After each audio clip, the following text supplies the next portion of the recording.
Well, we did it, y'all. After 2 years, we finally got the last video up of our Lake Superior boating adventure. And to those of you who have been following us, about 1,000 since the second video, holy cow, guys, thank you so much. We were not expecting that. I started making these videos just as a way for us to remember, and especially for our kid, who was 2 when we did Lake Superior, she's now 3, as a way for her to remember the things that we did along the way, the adventures that we've had when she was tiny. I figured since we're going through the effort of making these videos, I might as well put them on YouTube, and if anybody wants to see it, especially friends and family, they can log in and take a look. What I didn't expect is a bunch of people we didn't know would also be interested. A bunch of you have said some really kind things about our family, our adventures, and the videos, so thank you for that. Some of you have asked what we're up to this year, since I'm not very fast about getting videos out.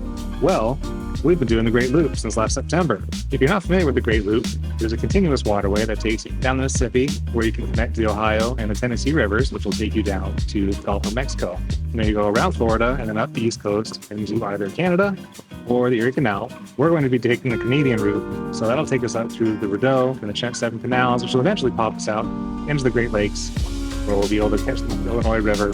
That will take us back to the Mississippi, completing the Great Loop. It's almost been a year on the water, and we've been filming as we go. But we haven't posted anything yet, and that's for a few good reasons. First of all, is that making these videos is a lot of work. At least to make them to the quality that I would want to watch. And doing that is just a lot of effort. Editing, color, sound, takes a lot of time, and a lot of time is just something I didn't have. Because doing the Great Loop is also a lot of work. Every day is a new destination. You got to plan where you're going to go, got to plan the routes, got to plan the tides. Where are you going to sleep tonight, next week? How are you going to get back to work? All that stuff. So no time for editing videos. And the third thing that we've learned is raising a toddler, a 3-year-old, is a lot of work. So all those things combined, no videos got made. If you'd like to check out our Instagram, that has a lot more up-to-date material.